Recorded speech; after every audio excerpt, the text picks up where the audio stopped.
ఓం నమో వెంకటేశాయ. విశ్వేశమాదిత్య సమప్రకాశం పృషత్కచాపేకరయోర్దధానం సదా హి సాకేతపురప్రదీపం ఆనందవర్ధం ప్రణమామి రామం.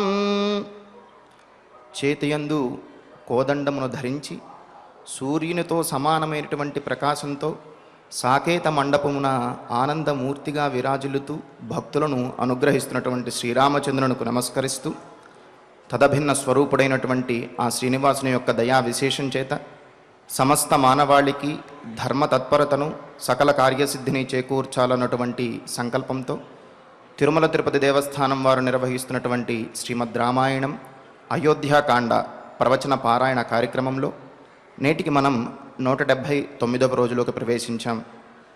ఈ కార్యక్రమంలో ముందుగా అన్నమాచార్యుల వారి సంకీర్తన అయినటువంటి పంతగాడు మిక్కిలి ఈ పవనజుడు అనేటటువంటి సంకీర్తనను శ్రీమతి గుంటి రేవతి గారు అన్నమాచార్య ప్రాజెక్టు కళాకారులు వారి బృందం యొక్క సహకారంతో ఆలపిస్తారు. శ్రవణం చేద్దాం. ఓం నమో వెంకటేశాయ.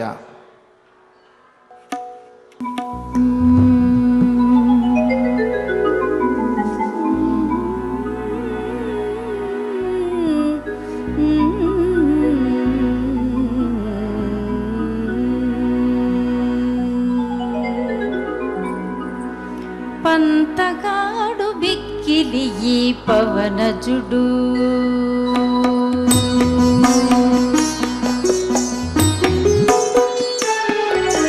పంతగాడు బిక్కిలి ఈ పవనజుడు పంతగాడు బిక్కిలి ఈ పవనజుడు రంతుకెక్కె మతంగ పర్వత పవనజుడు పంతగాడు బిక్కిలి ఈ పవనజుడు రంతుకెక్కె మతంగ పర్వత పవనజుడు పంతగాడు బిక్కిలి ఈ పవనజుడు పంతగాడు బిక్కిలి ఈ పవనజుడు.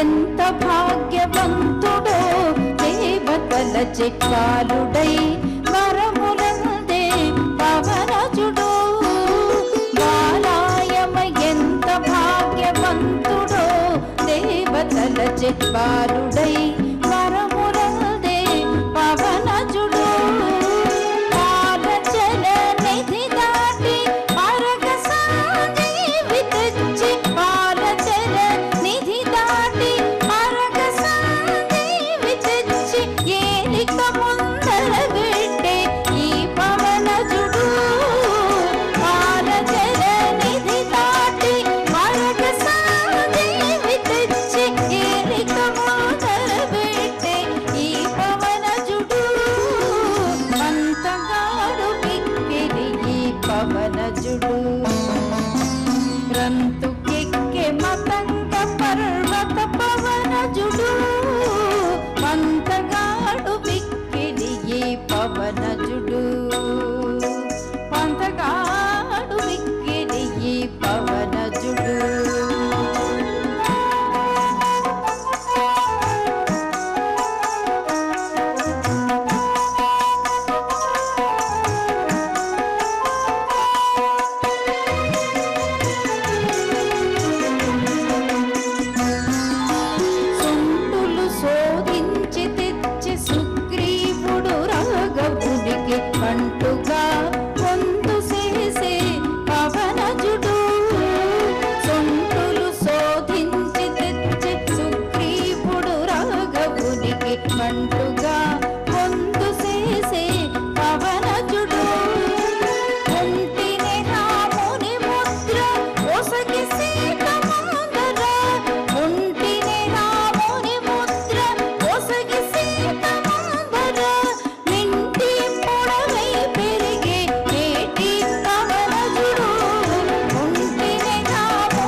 రంతుకెక్కె మతంగ పర్వత పవనజుడు పంతగాడు విక్కిడి ఈ పవనజుడు పంతగాడు విక్కిడి ఈ పవనజుడు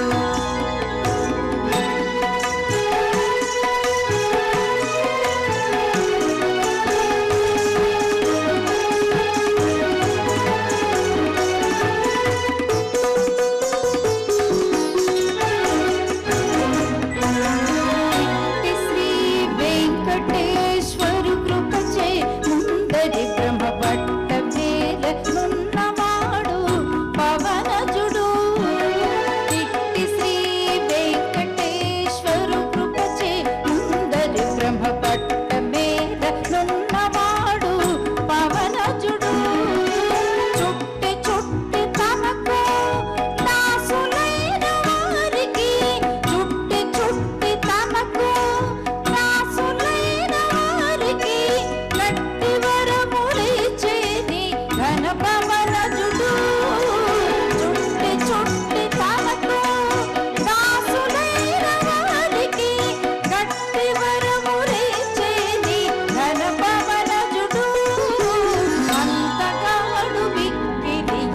పవనజుడు రంతుకెక్కె మతంగ పర్వత పవనజుడు వంతగాడు విక్కిడి పవనజుడు రంతుకెక్కె మతంగ పర్వత పవనజుడు వంతగాడు విక్కిడి పవనజుడు వంతగాడు విక్కిడి పవనజుడు పంతగాడు విక్కిడి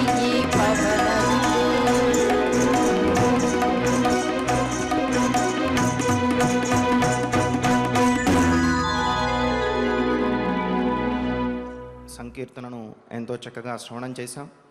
ఇక ఇప్పుడు శ్రీ గురు ధ్యానపూర్వకంగా సంకల్ప వాక్యాలను అందరము కలిసి పలుకుతూ ఈ కార్యక్రమాన్ని ప్రారంభించుకుందాం. శ్రీ గురు ధ్యానం గురుర్బ్రహ్మా గురుర్విష్ణుః గురుర్దేవో మహేశ్వరః గురుః సాక్షాత్ పరం బ్రహ్మ తస్మై శ్రీ గురవే నమః. శ్రీనివాస ధ్యానం శ్రీ వెంకటాద్రినిలయః కమలాకాముకః పుమాన్ అభంగుర విభూతిర్నః తరంగయతు మంగళం. అథ సంకల్పః శ్రీమదాదివరాహ క్షేత్రే విరాజమానస్య శ్రీ పద్మావతీ జానేః అఖిలాండకోటి బ్రహ్మాండ నాయకస్య శ్రీరామచంద్ర రూపాంతరస్య భగవతః శ్రీ వెంకటేశ్వర స్వామినః సన్నిధౌ హనుమత్ సీతా లక్ష్మణ భరత శత్రుఘ్న పరివార సమేత శ్రీరామచంద్ర పరబ్రహ్మణః పరిపూర్ణానుగ్రహేణ అస్మిన్ భువనే సమస్తాదివ్యాధీనాం నివారణార్థం భారతవర్షే విద్యా విత్త వాణిజ్య కృషి వైద్య వైజ్ఞానిక దేశరక్షణాదిరంగేషు విద్యమానానాం ఆస్తిక మహాజనానాం సర్వేషాం సకుటుంబానాం ఆయురారోగ్యైశ్వర్య సద్బుద్ధి ఇత్యాది సర్వశుభఫల ప్రాప్త్యర్థం ధర్మాచరణ ద్వారా శ్రీరామరాజ్యస్య పునర్వ్యవస్థాపనార్థం ఉద్యోగార్థినాం సముచితోద్యోగ ప్రాప్త్యర్థం దంపతీనాం అనుకూల దాంపత్య సిద్ధ్యర్థం సంతానస్య పితృవాక్య పరిపాలనానుకూల बुद्धिप्रचोदनार्थं सकलकार्यसिद्ध्यर्थं गोसंरक्षणार्थं च श्रीमद्वाल्मीकिरामायणे अयोध्याकाण्डे यथाशक्ति श्लोकव्याख्यानपुरस्सरं 17 सर्गश्लोकपारायणं तथा श्रीधन्वन्तरिमन्त्रपारायणं च अन्योन्यसाहाय्येन आचार्यमुखेन करिष्यामहे। श्रीवाल्मीकिप्रार्थना कूजन्तं राम रामेति मधुरं मधुराक्षरम् आरुह्य कविताशाखां वन्दे वाल्मीकिकोकिलम्। श्री आञ्जनेयप्रार्थना मनोजवं मारुततुल्यवेगं जितेन्द्रियं बुद्धिमतां वरिष्ठं वातात्मजं वानरयूथमुख्यं श्रीरामदूतं शिरसा नमामि। श्रीरामायण प्रार्थना वाल्मीकिगिरिसम्भूता रामसागरगामिनी पुनाति भुवनं पुण्या रामायण महानदी। श्रीराम प्रार्थना अयोध्याख्येतुगुर्वर्धे त्यक्त्वा राज्यं गिरौ वसन् पादुके भरतायादात् स रामः शरणं मम। श्रीरामचन्द्र परब्रह्मणे नमः। अथ श्रीमद् रामायणे आदिकाव्ये अयोध्याकाण्डे 17 सर्गः। శ్రీమన్నారాయణ చరణౌ శరణం ప్రపద్యే శ్రీమతే నారాయణాయ నమః. శ్రీరామాయ నమః. సకక్ష్యాధన్విభిర్గుప్తాః తిస్రోతిక్రమ్య వాజిభిః పదాతిరపరే కక్ష్యే ద్వే జగామ సనరోత్తమః. రామచంద్రమూర్తి దశరథ మహారాజు యొక్క భవంతి దగ్గరికి వచ్చాడు. మరి ఆ వచ్చే సందర్భంలో ఉన్నటువంటి విశేషాలను, ఆ శోభాయాత్ర విశేషాలను ఎంతో గొప్పగా మనం తెలుసుకున్నాం. మరి దశరథ మహారాజు యొక్క భవంతి ఇంద్రభవనంలాగా ఉన్నది అని, కైలాస పర్వతంలాగా చాలా ఎత్తుగాను తెల్లదిగాను ప్రకాశిస్తూ అనేకమైనటువంటి ఉపభవనములతోటి విరాజులతో ఉన్నది అని, అనేకమైనటువంటి ప్రాకారములతోటి కట్టుదిట్టంగా ఆ రాజభవనం ఉన్నది అని చెప్పి మనం తెలుసుకున్నాం. మరి ఆ రాజభవనం దగ్గరికి రామచంద్రమూర్తి ఎంతో శోభాయమానంగా, ఎంతో దేదీప్యమానంగా వైభవంతో ప్రకాశిస్తూ లోపలికి ప్రవేశిస్తూ ఉన్నాడు. మరి అలా వచ్చే రాముడు రాజభవన ప్రాంగణము వరకు కూడా చతురంగ బలములతోటి, మిగతా వాయిద్యములు మొదలైనటువంటి కళాకారులతోటి, స్వస్తివాచనములు, అలాగే ఆయనను అభిమానించేటటువంటి అనేక మంది ప్రజలు, వీరందరితో పాటు ఆ దశరథుని యొక్క భవంతి దగ్గరకు వచ్చాడు, ఆ ప్రాంగణం దగ్గరికి. కానీ ఆ లోపలికి ఎప్పుడైతే ప్రవేశిస్తున్నాడో, ప్రవేశించే సందర్భంలో వీరిని అందరినీ కూడా ఆపి తాను ఒక్కడే లోపలికి వెళుతూ ఉన్నట్ట. అది చెబుతూ నరోత్తమ, నరులలో శ్రేష్ఠుడైనటువంటి సహా ఆ రామచంద్రుడు ఏమంది శ్రేష్ఠత్వం ఎలా వస్తుంది అని అంటే, ఉత్తమమైనటువంటి సంస్కారం కలిగి ఉండటం, సందర్భోచితంగా వ్యవహరించడం, పెద్దల పట్ల గౌరవాన్ని కలిగి ఉండటం, వీటిని పాటించడం ద్వారా ఎవరైనా సరే శ్రేష్ఠుడే అవుతాడు. మరి అటువంటి విషయములలో రామచంద్రమూర్తి ఎప్పుడూ కూడా ముందే ఉంటాడు కదా. అందుకనే నరోత్తమ, నరశ్రేష్ఠుడైనటువంటి ఆ రామచంద్రమూర్తి ధన్విభి గుప్తా, ధనుస్సులు ధరించినటువంటి ధనుర్ధారులైనటువంటి సైన్యము చేత గుప్తా రక్షింపబడుతున్నటువంటి, తిస్రః కక్ష్యాః 3 ప్రాంగణములను, 3 ఆవరణలను వాజిభిః అతిక్రమ్య, ఆ గుర్రములతోటి, గుర్రములు కట్టినటువంటి ఆ రథంతో దాటి ముందుకు వెళ్ళాడట. ఇక్కడ చూడండి, దశరథ మహారాజు యొక్క భవంతికి 5 ప్రాంగణములు ఉన్నాయి చుట్టూ. రాముడి యొక్క భవంతికి 3 ప్రాంగణములు ఉన్నాయి. 3 కక్షలను దాటి రాముడు బయటికి వచ్చాడు అని, 3 కక్షలను దాటి సుమంత్రుల వారు రామభవంతిలోకి ప్రవేశించాడు అని మనం చెప్పుకున్నాం కదా. అయితే ఇక్కడ మహారాజు గారి భవంతి కదా, అందుకని ఈ రాజభవనానికి 5 ప్రాంగణములు, 5 ప్రాకారములు ఉన్నాయి. 5 మహాద్వారములు, పెద్ద పెద్ద ద్వారములు ఉన్నాయన్నమాట. మరి ఆ ద్వారంలోకి ప్రవేశించినటువంటి రాముడు 3 ద్వారములు అంటే ఆ 3 ప్రాకారములను, 3 కక్ష్యలను రథముతో ప్రవేశించాడు. ఇంకా ఎప్పుడైతే మిగిలినటువంటి 2 కక్ష్యలు, 2 ప్రాకారాలు ఏవైతే ఉన్నాయో ఆ ప్రాకారాలు మాత్రం తండ్రికి సమీపిస్తున్నాడు. కావున మరి ఈ వైభవములు, ఈ రథములు, ఈ మర్యాదలు, ఈ గౌరవములు తండ్రి దగ్గర చూపించకూడదు. మిగతా వారందరూ తన మీద అభిమానంతో వీటినన్నింటినీ చూపించినప్పటికీ కూడా వీటిని తండ్రి వద్ద ప్రదర్శించడం అనేది అది సరి అయినటువంటి సముచితమైన పని కాదు.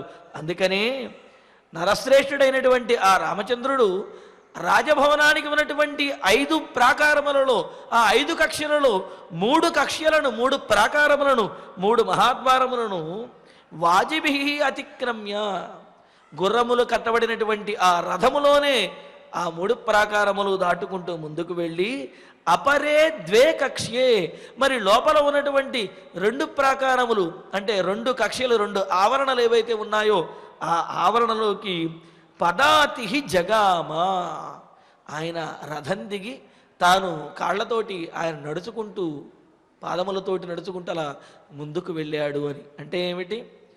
గౌరవించవలసినటువంటి వారి విషయంలో భగవంతుడి దగ్గరికి, తండ్రి దగ్గరికి, గురువుల దగ్గరికి, వీళ్ళ దగ్గరకు వెళుతున్నప్పుడు తమ రాచరికాన్ని చూపించడము, తమ అధికారాన్నో లేకపోతే తమ వైభవాన్నో చూపించి వారిని మెప్పించాలి అనుకుంటే అది అమాయకత్వం అవుతుంది. మరి ఎలా మెప్పించాలి, ఎలా గౌరవించాలి అంటే వినయంతో ఉండి వారిని గౌరవించాలి. భగవంతుణ్ణి కానీ, గురువుని కానీ, తల్లిదండ్రులను కానీ గౌరవించాలి అంటే వినయం అనేది గొప్ప మార్గము అని బోధిస్తూ మరి రామచంద్రమూర్తి ఆ విధంగా ఆ 5 కక్షలలో 3 కక్షలను మాత్రము ఆ 3 ఆవరణములు రథంలో వెళ్ళి ఆ లోపల ఉన్నటువంటి 2 ఆవరణలు కూడా కాలినడకన ఆయన రథం దిగి సాధారణమైనటువంటి వాడిలాగా ముందుకు వెడుతూ ఉన్నాడు. ఎందుకు అంటే తండ్రి వద్ద ఈ భేషజములు కానీ ఇవి ఉండకూడదు అనుకున్నాం కదా, పైగా తండ్రిని గౌరవించాలనుకున్నాం కదా. తండ్రి కింద నుంచుని ఉంటే తాను ఆ రథం మీద ఎక్కి అప్పుడు ఆయన ముందు రథం దిగటం అనేది సముచితము కాదు అనుకున్నాడు. కావుననే ఈ విధంగా ముందుకు వెళ్ళాడు అని. అందుకనే మాన్య పూజ్యశ్చ సర్వేభ్య సర్వేషాం జనకో భవేత్ అహో యస్య ప్రసాదేన సర్వాన్ పశ్యతి మానవ. సహజంగా అనిపిస్తుంది, తండ్రి కంటే గొప్పవాడు అయినప్పుడు కొడుకు మరి ఆ గొప్పతనాన్ని ప్రదర్శించడంలో తప్పే ఉందండి అని మనకు లౌకికంగా అనిపిస్తుంది. కానీ ఒక్కసారి ఆలోచిస్తే ఈ కుమారుడు గొప్పవాడు అయినా ఇంత ఎదిగినా సరే దానికి కారణం ఎవడు నుంచి ఈ కుమారుడు ఆవిర్భవించాడు? తండ్రి నుంచే కదా. కావున తన జన్మకు కారణమైనటువంటి ఇవన్నీ సాధించింది ఒక ఎత్తు అయితే మరి జన్మించడం అసలు సాధించాలి అంటే ముందు జన్మను ఎత్తాలి. ఆ జన్మ ఎత్తాలంటే తండ్రి ద్వారానే కలుగుతున్నది. కావున సర్వేభ్య అందరికంటే కూడా మాన్య పూజ్యశ్చ జనక భవేత్ గౌరవించదగినటువంటి వాడు, పూజింపదగినటువంటి వాడు తండ్రి. ఎందుకండి అని అంటే అహో యస్య ప్రసాదేన సర్వాన్ పశ్యతి మానవ. ఈ మానవుడు ఆ తండ్రి యొక్క అనుగ్రహం ద్వారానే, తండ్రి ద్వారా జన్మించడం ద్వారానే ఈ లోకంలో పుట్టి ఈ లోకంలో ఉన్నటువంటివన్నీ కూడా చూడగలుగుతున్నాడు. అంటే కనీసం చూడగలగటానికి కూడా కారణము తండ్రి అయినప్పుడు మరి ఇతడు సాధించినటువంటి అన్నిటికీ కూడా తండ్రి అవుతాడు. పైగా ఇందులో మరొక విశేషం కూడా ఉంది, తర్వాత శ్లోకాల్లో మనం చెప్పుకుంటాం. మరి అలాగా అంత గౌరవనీయుడు కావుననే, పూజనీయుడు కావుననే తన తండ్రి అయినటువంటి దశరథ మహారాజు వద్దకు ఆయన రథంలో వెళ్లకుండా 3 ప్రాంగణములు మాత్రము రథంలో వెళ్ళి ఆ లోపల 2 ప్రాంగణములు దిగి నడుచుకుంటూ ఆయన ఆ భవనంలోకి ప్రవేశిస్తూ ఉన్నాడు. ససర్వాసమతిక్రమ్య కక్ష్యా దశరథాత్మజ సన్నివర్త్య జనం సర్వం శుద్ధాంతం పునరభ్యగాత్.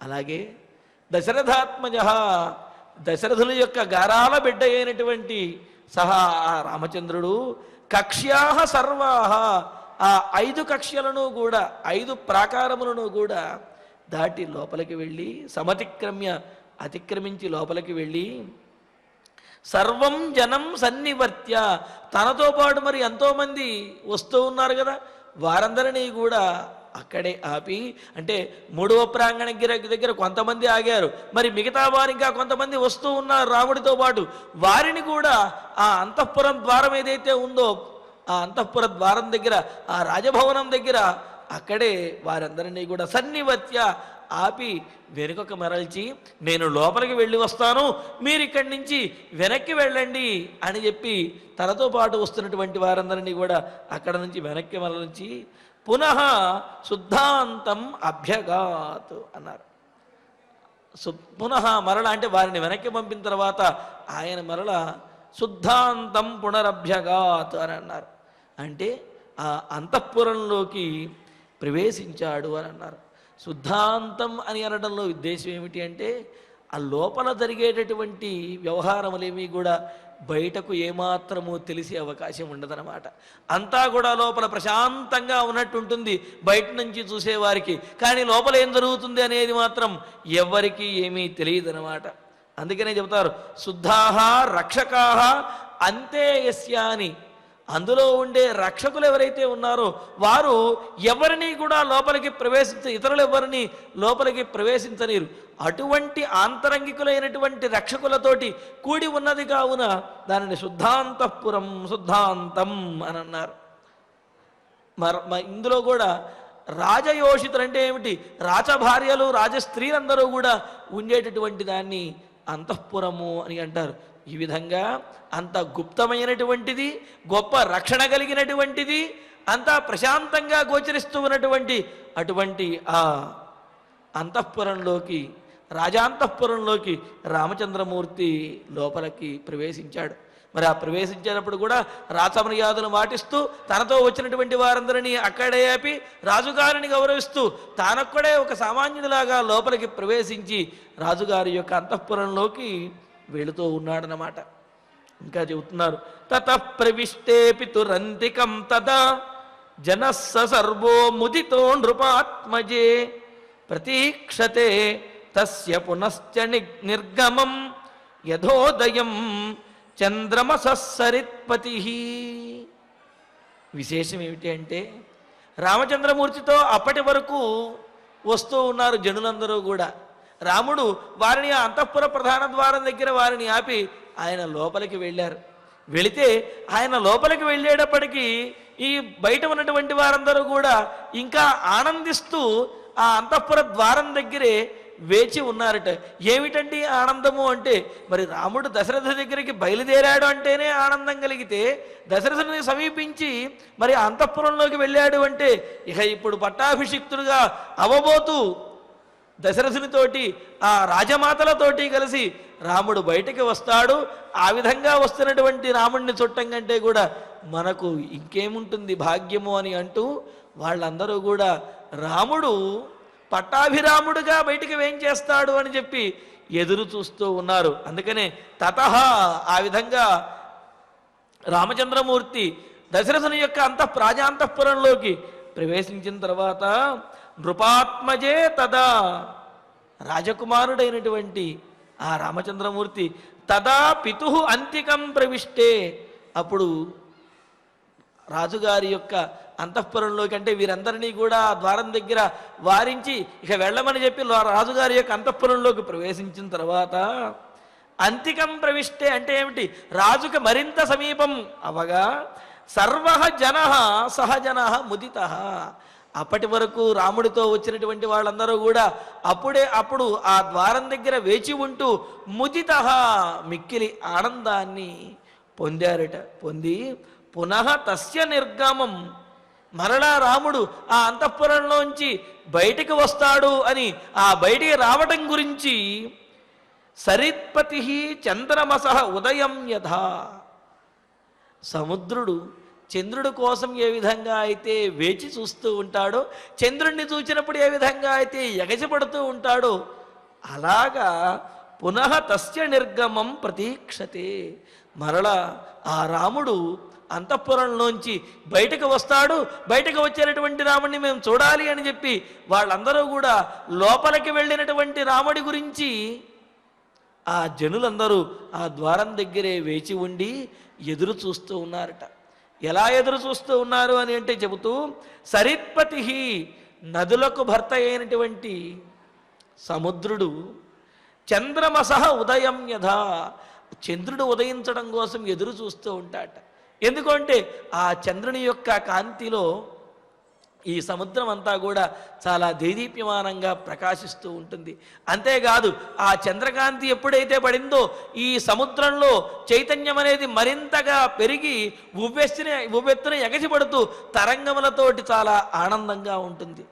అలాగా సముద్రము ఏ విధంగా అయితే చంద్రుని కోసం ఎదురు చూస్తుందో, ఈ దశరథ మహారాజు యొక్క రాజాంతఃపురం ముందు ఉన్నటువంటి జనసముద్రము రామచంద్రుని కోసం ఎదురు చూస్తూ ఉన్నదిట. అంటే ఎందుకని ఎదురు చూస్తున్నది? పట్టాభిరాముడిగా రామచంద్రమూర్తి ఆ అలంకరణలో దశరథ మహారాజుతో వస్తుండగా చూడాలి అని చెప్పి. ఇందులో విశేషం ఏమిటి అంటే, సాధారణంగా రాముడిని చూస్తేనే ఆనందం కలిగితే రాముడిని చూచి దశరథ మహారాజు పొందేటటువంటి ఆ ఆనందాన్ని చూడటం అనేది మరింత అనిర్వచనీయంగా ఉంటుంది.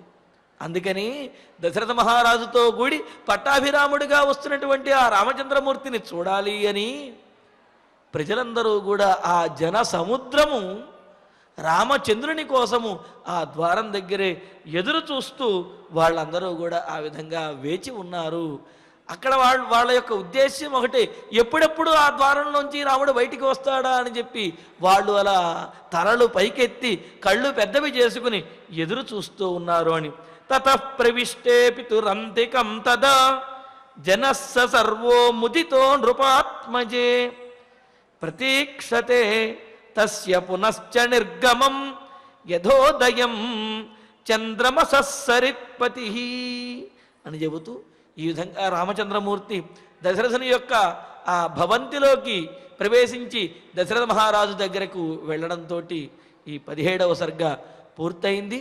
మరి దశరథ మహారాజు దగ్గరకు వెళ్ళినటువంటి రామచంద్రుడు సదదర్శాసనే రామో నిషణ్ణం పితరం శుభే కైకేయీ సహితం దీనం ముఖేన పరిశుష్యత. రామచంద్రమూర్తి ఆయన యొక్క భవంతి నుండి బయలుదేరి దశరథ మహారాజు భవంతి లోపలికి మరి ప్రవేశించారు. ఇంతలో దశరథ మహారాజు మరి కైకేయి ఇంతకు ముందు ఆ కైకేయి అలక మందిరంలో కోపగృహంలో ఉన్నారు కదా. రామచంద్రమూర్తి వచ్చేలోపు కైకేయి దశరథ మహారాజు వీరు శయన మందిరంలోకి వెళ్ళారు. అంటే ఏమిటి? ఇప్పుడు కోపమందిరంలో ఆ కోపగృహంలో అలక మందిరంలో లేరు దశరథ మహారాజు, అలాగే కైకేయి కూడా. వారిప్పుడు శయన మందిరంగా రోజు కూడా శయనించేటటువంటి శయన మందిరం ఏదైతే ఉందో పడుకునేటటువంటి మందిరం, ఆ శయన మందిరంలో అంతఃపురంలో ఆ శయన మందిరంలోకి వచ్చి వారిరువురు కూడా ఉన్నారు. మరి ఆ మందిరంలోకి అంతఃపురంలో ఉన్నటువంటి శయన మందిరంలోకి రామచంద్రమూర్తి ప్రవేశించాడు. మరి ప్రవేశించేటప్పటికీ అక్కడ దశరథ మహారాజును చూచాడు. చూస్తే ఎప్పుడూ కూడా రాముడు వచ్చేటప్పటికీ అంతఃపురం అంతా కూడా చాలా అందంగా అలంకరించబడి ఉండి, అదేవిధంగా అనేకమైనటువంటి కన్యామణులు, అలాగే ఆ రాచకన్యలు వీళ్ళందరూ కూడా సేవకులు వీళ్ళందరూ కూడా రాముడికి హారతి ఇచ్చి వాళ్ళు లోపలికి స్వాగతం పలికేవారు.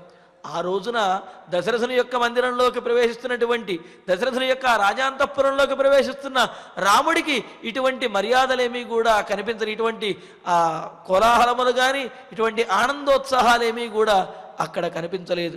ఆయన సరే దశరథ మహారాజు దగ్గరికి ఆ శయన మందిరం దగ్గరికి లోపలికి అంతఃపురంలోకి వెళ్ళాడు. వెళ్ళి అక్కడ దశరథ మహారాజుని చూచాడు.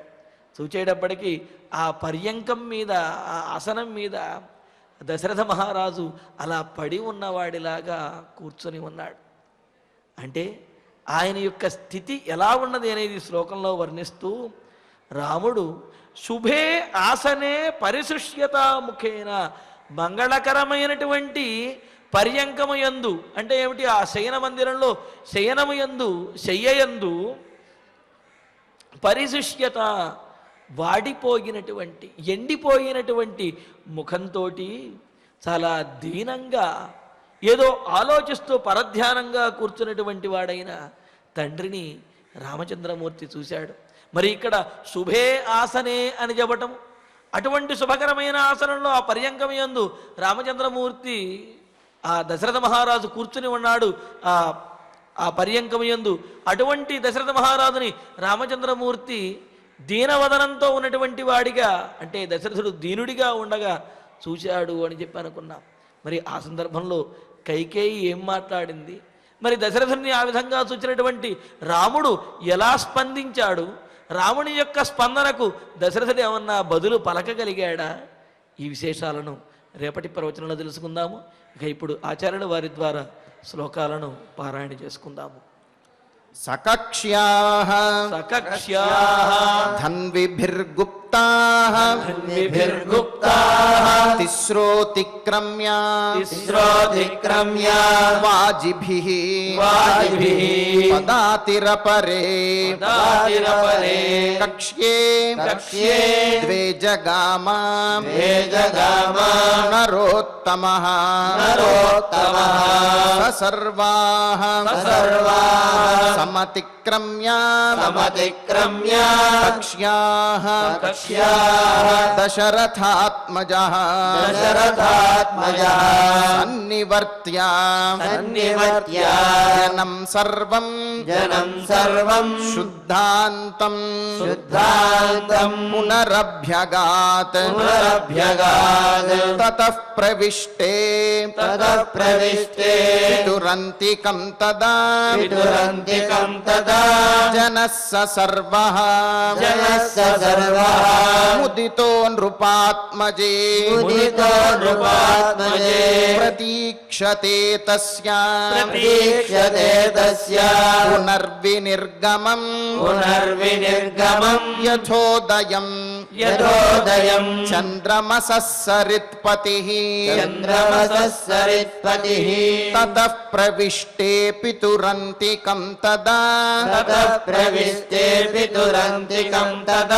జనస్స సర్వో ముదితో నృపాత్మజే ప్రతీక్షతే తస్య పునర్వినిర్గమం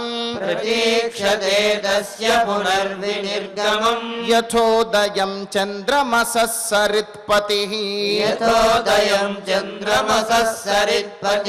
ఇత్యార్షే శ్రీమద్ రామాయణే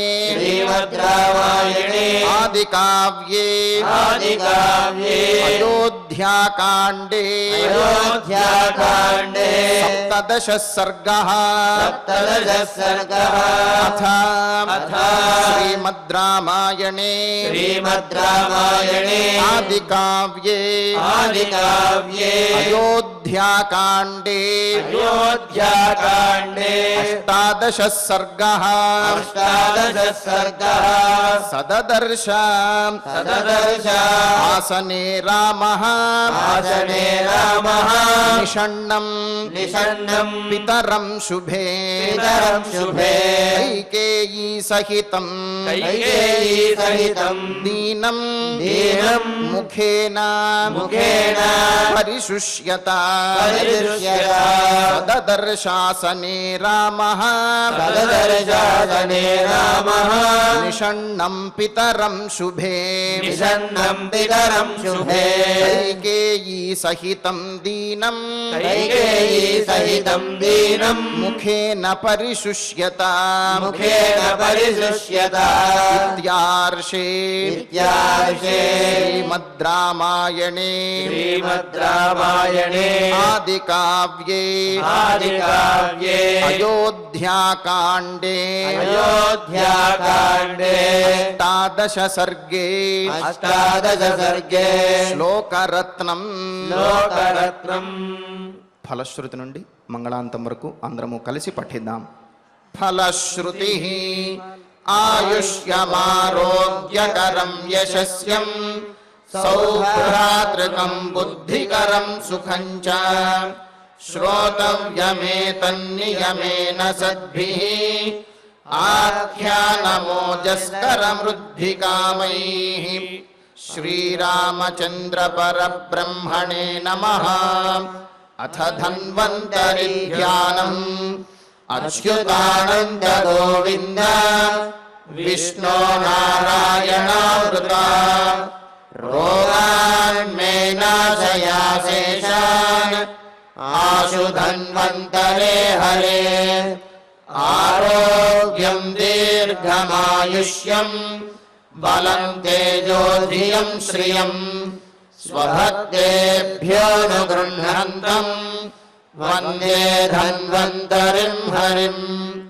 धन्वन्तरेरिमं श्लोकम् भक्त्या नित्यं पठन्ति ये अनारोग्यं न तेषां स्यात् सुखं जीवन्ति ते चिरम्। ॐ